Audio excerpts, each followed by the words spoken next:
முறுக்கு தோசை சாப்பிட்டேன். அம்மா செய்யற மாதிரி இருந்துச்சாடி?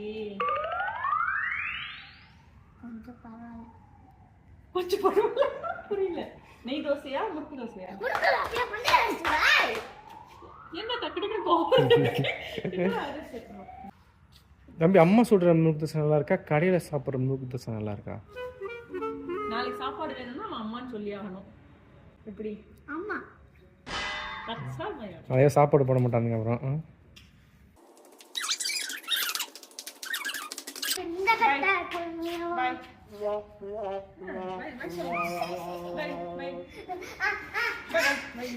சரி, இத்துடன் உரையை முடித்துக் கொள்வோம்.